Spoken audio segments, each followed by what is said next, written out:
What's up, AfterBuzzers? Welcome back to the original Season 4, Episode 5, I Hear You Knockin'. Stay tuned. You're tuning into the destination for TV superfan discussion, AfterBuzz TV. And now, let the buzz begin. I feel like you gotta feel this one in your soul a little bit. Like it's Coachella weekend, you know? Oh, yeah. How do we combine originals and Coachella? Everybody's been combining words with hashtags like Origicella. Yeah, Origicella, no. Origicella, CWCella. Originals. Coella. I don't know. I don't think we I don't did think that it well. works. I don't. We clearly are not the demo to combine Coachella and the word originals, but that's okay. It's all right. It's fine. Guys, welcome back. I'm Roxy Striar here to talk about originals. You can find me everywhere at Roxy Striar. Alongside me, Sam Davidson. Hey guys, I'm Sam Davidson. You can find me online at SamD43, and I am chat mistress just for this evening. So we are going to try to keep up with you as best as we can. If Tiana's not careful, you might steal Chat Mistress away from her because I hear the chat is somewhat addicting during this show. So I know. You never know.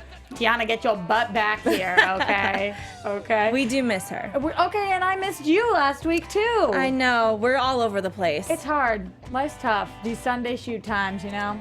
Usually, you know, not for me, but a lot of stuff. But you watched. You Of watched course. last week. What did you think about last week's episode? I loved it. I loved last week's episode. This week, I was a little less loving. I kind of feel you on that. There were some really strong moments, but in general, I had a couple issues. What do you think it was? If you had to say why last week was stronger for you, what would you say? I think maybe it's because it had a lot of my favorite characters that I like to see more. I'm really loving seeing Hope. I didn't realize that until she wasn't in this week's episode, but I really like seeing her on the show. She's really cute, and she brings out a different side in all of the characters. Right. We saw her momentarily. Yeah, There was like very briefly. But I agree. I'm loving the Klaus-Hope bonding stuff, and that's really strong. And I feel like they mentioned her a lot in this episode, but unless I'm seeing her there, I'm like, oh, she's one of the best parts of the show. And we waited so many years to finally have her. I know. I was like, maybe she needed to take a nap, you know, that day. They couldn't work her that, you know, just because of regulations. They're like, we can't work the kid this one. That's true. That's probably what happened. Maybe. She had to go to tutoring or something. She needed to go to school. Yeah, she used to learn how to read. Yes, poor Hope. Yes.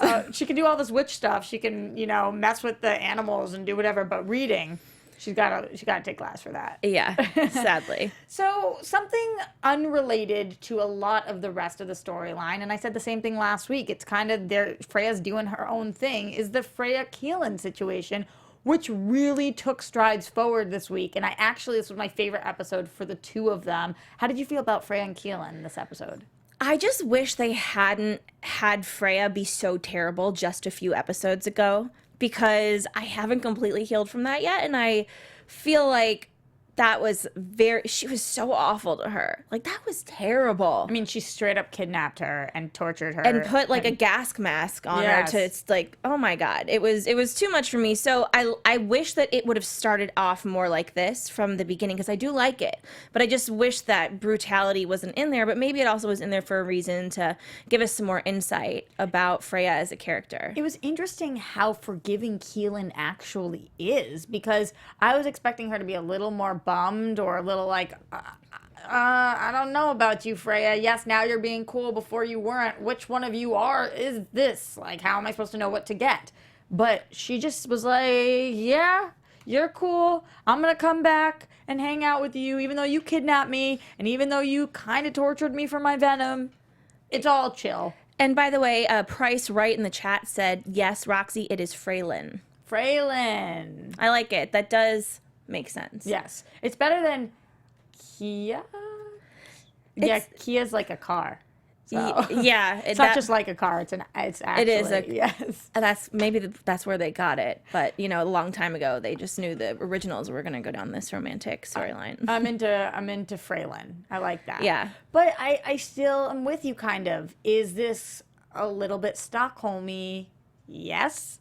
Do I like it? Yes. Do I feel a little bit guilty for liking it? Definitely. Mm-hmm. You know what I mean? Yeah, and let's see. It's Ryan Beagles in the chat said, yeah, it sucks that most of the relationships in TO and TVD, the originals and the Vampire Diaries, are toxic and borderline abusive at the beginning. We've talked about this before, right? I mean, it's weird, and it's not like we're overlooking it, I think. It's just that they move the story so fast, and it is a bizarre thing when you really think about it, though. It's a very strong point, because when you go back to Vampire Diaries, remember who Damon was initially, when you remember everything that he did with Caroline, and even with some of the Elena stuff, a little tough. And now here, even with Klaus and Caroline and all different things that have happened, it is hard. And I've rooted for a lot of relationships that I think in real life you wouldn't root for. Mm-hmm. If this was real life and Freya and Keelan were there and I was Keelan's BFF and she told me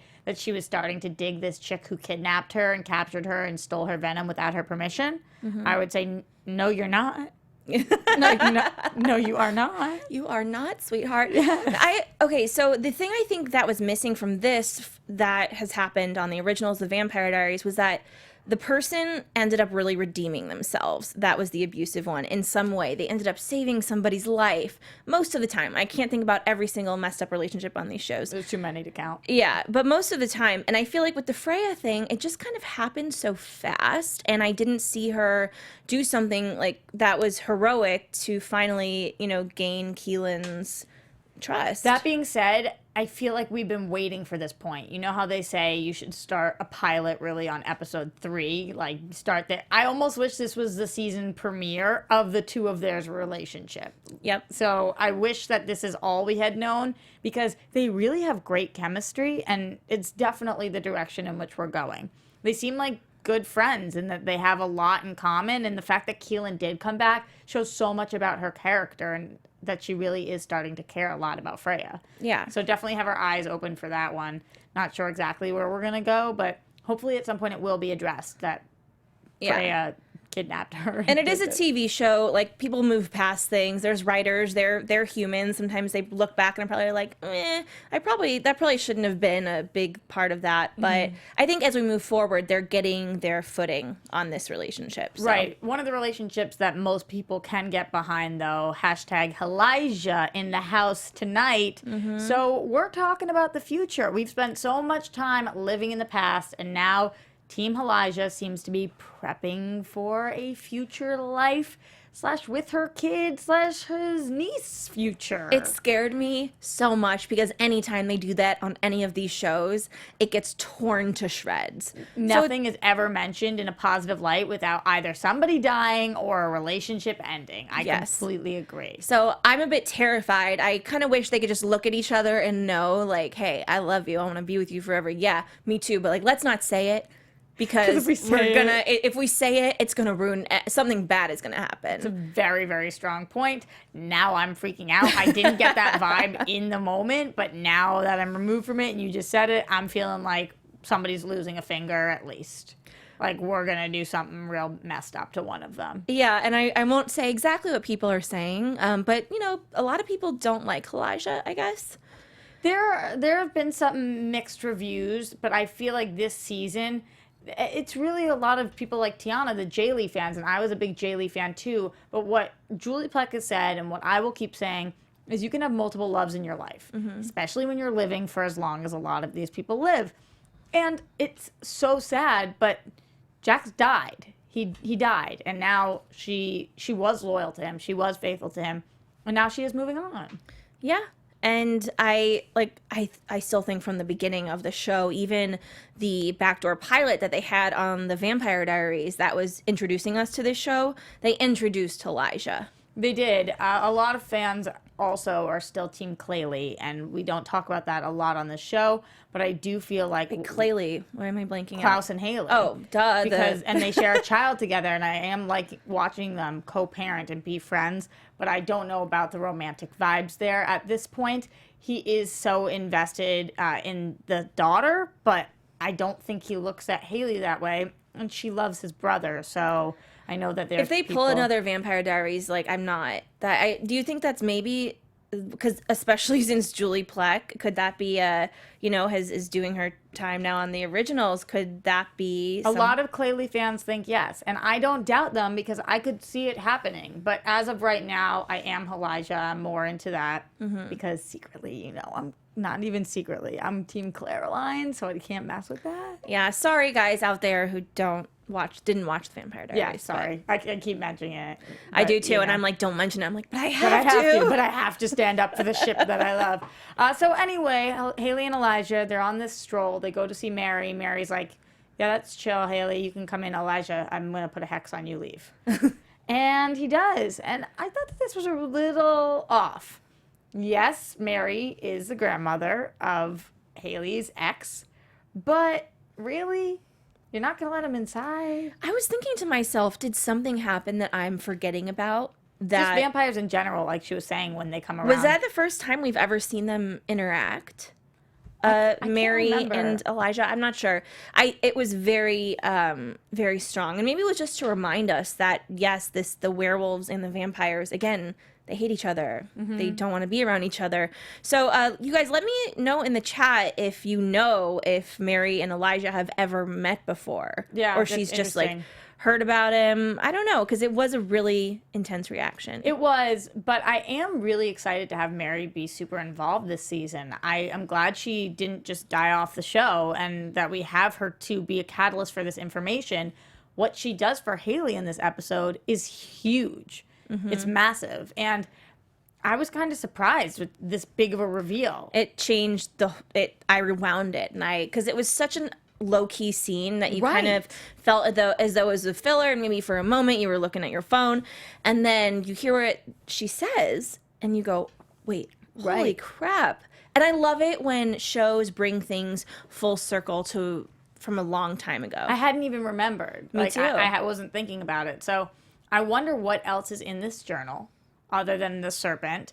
I wonder what more this means for the Hollow and what it means for Hayley's parents and everything. I feel like we're only scratching the surface of this book, and I think this is something we're going to have to use to get to the bottom of things, which is really cool. Yeah, it's cool that they have that. It randomly reminds me, I don't know if you guys ever saw the show The Secret Circle, Kevin Williamson. Mm-mm. It was only on for one season, but it was really good. And was it ABC Family? No, it was the CW. It was like kind of it was a couple seasons after the Vampire Diaries started. And it was really good. It got canceled, but Kevin Williamson, who doesn't do the originals, but he did the Vampire Diaries, like he created a spell book and it was a mother left it to her daughter, and she found out she was a witch, and then she was reading this spell book or a journal of sorts that ended up telling her how to do things, and this really reminded me of that.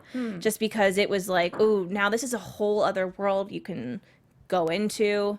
There's so much in that book, I'm sure, that can give us so much storyline for a long time. I'm curious to explore, and probably some things that even will have to do with Hope and Hayley, because as Hayley was saying, I feel like they're not done with us. And I interpreted that as her family, her bloodline. Oh, I forgot to say, sorry. The Secret Circle, Phoebe Tonkin, that was one of her first American shows. Oh, cool. She was one of the stars of that. Thank you for reminding me of that in the chat. The third turd. Wow, the third turd. Like the first two weren't turdy enough, so you had to go with the third one? Yeah, wow. That's the first. Just thinking about that for a second. I was like, did I read that wrong and just say turd? Nope. Nope. That's it. It's right there. Cool name, dude. Anyway, so that's Elijah and Hayley and Mary and what's going on in that situation. Now let's get to the bulk of the episode and what's really happening here. And I think this was my biggest problem with the episode. We've got Klaus against Marcel. We've seen this 1,000 times, and that's not even the issue. My issue is we are on season 4, episode 5. Episode 5 means nobody that is a main character is going to die. So we've got Klaus and Marcel both instructed to kill each other so that there can be a sacrifice. And I'm thinking, okay, so how's one of them going to get out of this? And neither of them are going to die, so they're both going to live. How does that work out? Because we've seen this scenario play over and over again. Now, I do think they did it in a little bit of a unique way because we have seen Marcel attack Klaus so many times, and he was the one who took the higher ground this episode. Mm-hmm. But for me, the stakes were so low because of that.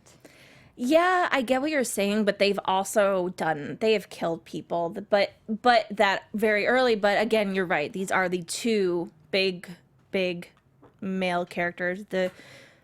I think Elijah is still kind of like third as far as like the top male characters, especially this season. But I I don't know what they're doing with this because it is very oddly placed.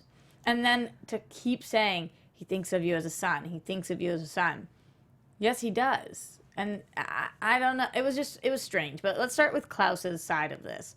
So because of what happened last week, he's got the blue in his eyes. He's getting flashbacks / also visions, hallucinations of Michael. I'm in. Anytime Michael comes back, I'm always in. Anytime Esther, Michael, Dahlia, whatever, any of these people where it's like they are the big bads, the scary people. He does such an amazing job, so I loved seeing him. And I do just kind of think, you know that, like, the producers will say this character's dead. He's never really coming back. But for the actor, how cool must it be to come back for either flashbacks or hallucinations?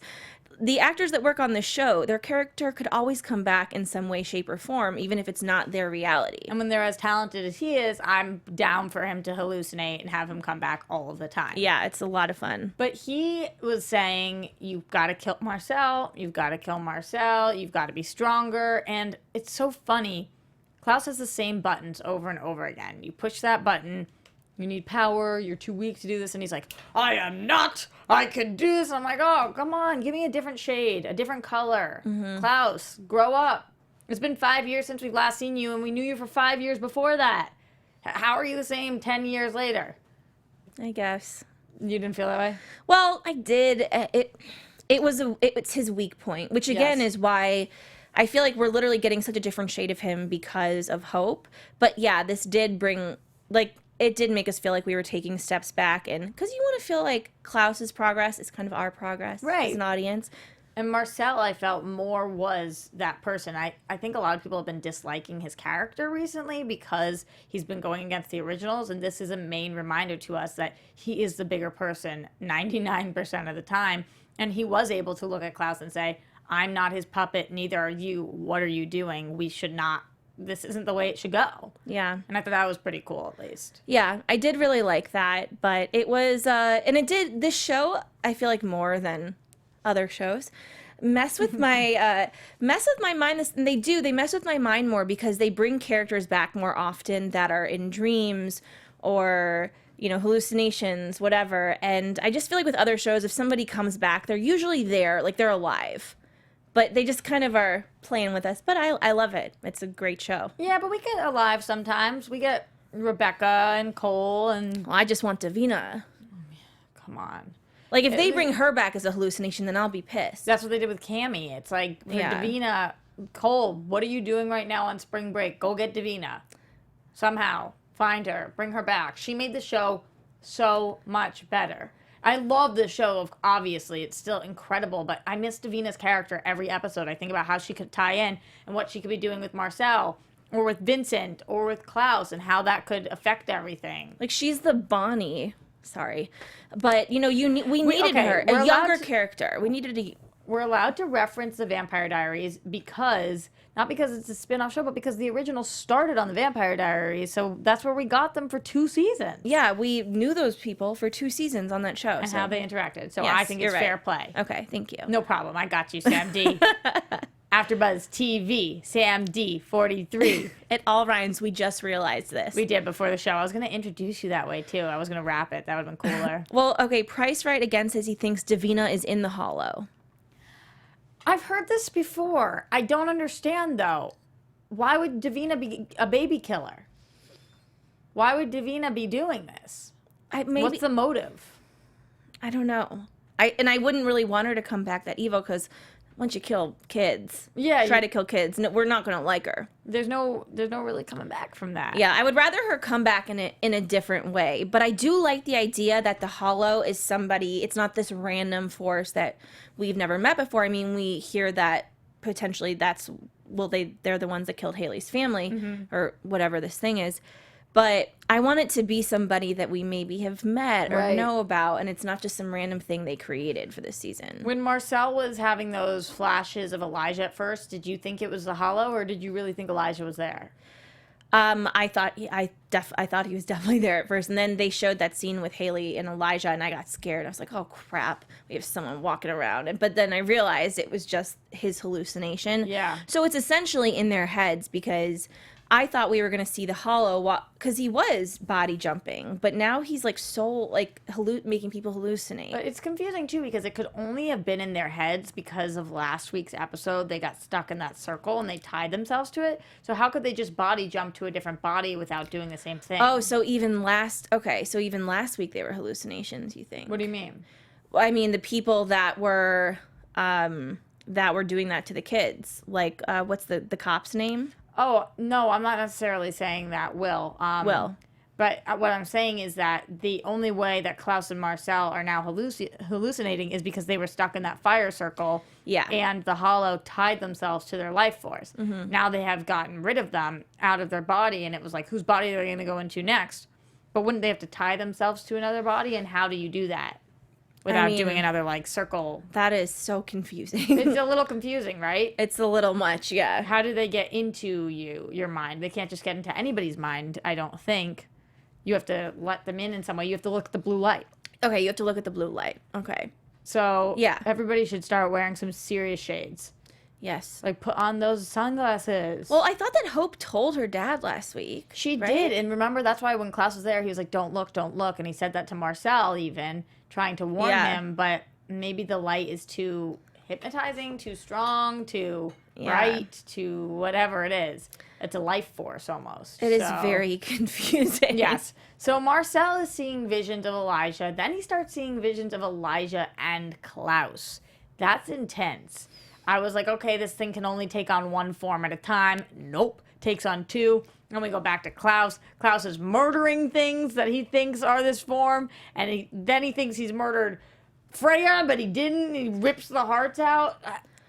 Sometimes I feel bad for these 4 random people that end up on the ground dead. Oh, yeah. Me too. It haunts me in my sleep a little bit. It's bad. But okay, I think that possibly... do you think it could be more than one person in a group of people? You mean a group of people we know? I mean, what are the groups we know? We know a bunch of the witch covens. We know groups like the Strix. Or it just could be... you think there's one big bad. It's just one of them, but then you realize maybe the reason it can do all of these things at the same time is because there's like several of them, and it's maybe like a group of people trying to get out. I don't know. It occurred to me when I saw him take over, or make Marcel hallucinate about both brothers. Right. I don't know. If it's a group of people, I feel like it's a group that we've never met before, and maybe it's just people on the other side or whatever the equivalent of the other side is now, trying to get out, because how could it be an entire group of people we knew? It's not like Cammy, Davina, everybody we know who's died. No, not necessarily we know, but just more like maybe we know one of them and it's like, oh, but I have all these people working for me kind of thing. Maybe. Because they call it people have in the chat a lot want me to really say that they're comparing it to Silas from the Vampire Diaries. But so they just called him Silas, right? I think it's I keep forgetting what it's called. The Hollow. The Hollow. So the Hollow to me could be just a place. It could be, that's a different title that makes me think it could be more people, but I might just be. I wonder if it is a place. That would be so interesting. Yeah, like the Upside Down. Yeah. Stranger Things reference. Love it. So to make it even more confusing, in case you guys aren't confused enough, in case Sam and I were not, completely baffled by this. I'm so glad you were confused by this episode, too. Now we've got Sophia, who is either a double agent or... I don't know. Here are my thoughts on her, and then I need to hear yours. Number 1, I do not care at all about this character. Like, legitimately 0 bits. Number 2... stop making out with Marcel. He's supposed to end up with Rebekah. Your face is annoying me every time you do it. Number 3, now you're maybe some sort of big bad who's working to kill Klaus and possibly playing Marcel this whole time. Get out of my show. Yeah. Okay, Sam, your turn. It's pretty much exactly how I felt. I think in my notes, I was like, who is this? Why are we supposed to know her and care? Because I feel like sometimes they will introduce new characters and they'll give us their backstory first, a flashback. They'll kind of like ease us into them. But this chick just came out of nowhere and is, making out with Marcel. I'm thinking, stay back, lady. I will say their kisses are very hot because they're both... He needs to kiss somebody. And she's a dime, and so is he, and their kisses look so good and perfect the way their lips go. But then I'm like, ugh. I'm pissed, even though you look good. Yeah, I mean, she could potentially be useful for the characters coming together somehow, because finding out that she is bad and that Marcel is kind of like strayed away, and then he realizes that there's more people that care about him. Is she playing Marcel, or is she with Marcel and she's playing everybody else? Okay, well, think about it like this. There's Freya, who's Klaus's sister. They're not dating, but like she has no qualms with constantly talking about how they need to kill Marcel. Straight up, we need to kill Marcel. It's just everyone's kind of trying to find ways around it. But what if Sophia is that to Marcel in a way, because they hate each other? Part of them does want to kill the other, but they don't, because they're still... Sophia and Marcel? Yeah, because she's like, what if she is telling him kill Klaus kind of thing? And I mean, they don't... It's not as though Marcel and Klaus are on great terms right now. Is she maybe infected by the Hollow as well? Maybe or is this she's just her? Or is she the leader and even a bigger bad than we even realize? Maybe the Hollow needs a keeper. Someone that's in the area to kind of, scope things out and be like, hey, come here. There's some supernatural creatures that can be taken over. Yo, chat. Yeah. This is where we really need your help. Yes. What's going on with Sophia and that dude whose name I can't remember, who we see twice in the episode? What's up with her and Marcel? Is she playing him? Why does she want Klaus dead so bad? What side is she on? Has the Hollow taken over her? Or is this just her and maybe she's running the Hollow? Is she a big key player or not? Do we want her dead or not?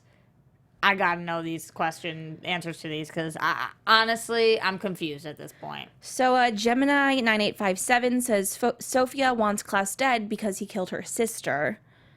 Do you remember? Did I just miss that? I kind of do remember. I think it might have been from a couple episodes ago. But okay. But then why wouldn't she just tell Marcel that that's why that was happening? There's got to be more motivation. Well, and then Mrs. D said Sophia was with Lucien. What? When was Are these all theories? I don't know. Yeah, you guys, are these theories, or like did we fall asleep during a half a season? I don't think so. Sophia was with Lucien? But okay, the last season? The sister thing, I do vaguely remember. Yes. I don't remember exactly what episode it was, but I don't know. I think it was the premiere when she said that, maybe. But I don't know about the Lucien thing. Did we possibly see her with him last season? Maybe that's how she was briefly introduced. At the end of last season, they were taking a lot of people, they were throwing a lot of people, and there were so many people. Yeah. That's true. There's a lot of people in this show. There is. Okay. Keep them coming. If you guys aren't watching live, this is the time. On iTunes, comment. Let us know what you think is happening here. Help clarify for us. Also, if you're on YouTube, leave a comment, because we got to know. Yeah. People think she'll die soon. And that they said she worked for Lucien at the end of last season. We'll have to rewatch those episodes, I guess. She worked for Lucien? Yeah, that's what everyone's saying. She was allied with him last season. So was she with him when he was doing all that witch voodoo stuff to people? And maybe. I thought that was another brunette girl. They need to throw some redheads in here, because there's just too many pretty brunettes, blondes. If that was her, I'm sorry. We are super fans of this show. We've seen every episode multiple times. Yeah. If I can't put those pieces together, then I'm sure a lot of people out there are not connecting the dots with that. Yeah, it'd be kind of nice if they could give us a little flashback too, or even in the previously on. But even if she did work for Lucien, then so what? How does that... So are we supposed to think that all of the first turned people are the ones that are with the Hollow? I mean, my brain is hurting right now. I know. I have no idea. Me too. All right, let's move on. Let's get to some predictions. And now, your AFTERBUZZ TV predictions. Legitimate pain in my brain. Yeah. Honestly. Like, well, I haven't worked that hard since college. But I'm loving this show still. Please don't think we're not loving this show. Love it's it. amazing. Just so much going on. I always think I feel this way around episode 5. It's episode 4, 5, 6 where what's going? And then finally, some questions get answered. So Yes. it's okay. Sam, what are your predictions for next week? So I thought that possibly at the end of the season, Marcel will kind of reunite with the Mikaelson family and then will sacrifice himself because he knows that Hope deserves a father. That kind of like came to me today. And What do you mean sacrifice himself? He will die, and because maybe if it really does need to be Klaus or Marcel, then he will kind of, after he's become close to the family again, be like, you know what, she needs a father. Tonight they hinted, or another powerful person, which was weird because if it just has to be a powerful person, why don't we give it somebody bad? Yeah. And I still think Davina's going to come back. That also. Maybe it could be Next her. episode? No. So I honestly, today I was having all these like existential originals thoughts about how this could go because I've been kind of thrown off with the 5 years and but next episode I think that the Sophia thing is going to become more clear to us. Hopefully they'll give us a little bit more backstory or reminder of how we know her and who she is and who that guy is that she's working with. I think that something's going to happen with Freya having this sword and not allowing Klaus to have it. She said something really interesting. That Klaus said something to her. He said, having a monopoly of power makes you a target, sister. Remember that. And I think that's a huge deal. And being a target, he wouldn't say that lightly. And I feel like she is going to become somehow the target. Now, combining that with we just need somebody powerful, maybe this gets turned into Freya's the one who needs to be sacrificed. And now she's got Keelan, and Keelan's working to save her. And there's a lot of secrets going on there, too. She hasn't told her brothers exactly what she's been doing this whole time. So maybe a rift will form between the family. I don't know. Just Freya thoughts. I'm having Freya thoughts. Yeah, they're definitely developing her story. And as people have commented a lot too, she does remind me of Klaus more and more almost every episode because she has such a dark side, but also such a side that we do really like. Yes, absolutely. Absolutely. So those are our predictions for next week's episode. Make sure you guys leave your predictions in the comments below or on iTunes over there. And until then, Sam, where can people find you? You guys can find me at samdavidsonentertainment.com, Twitter and Instagram at samd43, and check out the Anchor app. I have my own channel called Binge Watchers United. I'll tell you new shows to binge every single day. It's awesome. I listen to it. You do a great job with that. Thank you. I'm Roxy Striar. You can find me everywhere at Roxy Striar, us at AfterBuzz TV, and don't forget, Tiana Hobson is at the Tiana Hobson. She really does miss you guys, especially in the chat. Our chat mistress is sad not to be joining. Did my best, guys. You Sorry. did amazing. You go, Thank girl. you. We love you guys. We'll see you next week. Same time, same place. Bye. From executive producers Maria Menounos, Kevin Undergaro, Phil Svitek, and the entire AfterBuzz TV staff, we would like to thank you for listening to the AfterBuzz TV network. To watch or listen to other after shows and post comments or questions, be sure to visit AfterBuzzTV.com. I'm Sir Richard Wentworth, and this has been a presentation of AfterBuzz TV. See you later. From executive producers Maria Menounos, Kevin Undergaro. The views expressed herein are those of the hosts only and do not necessarily reflect the views of AfterBuzz TV or its owners or principals.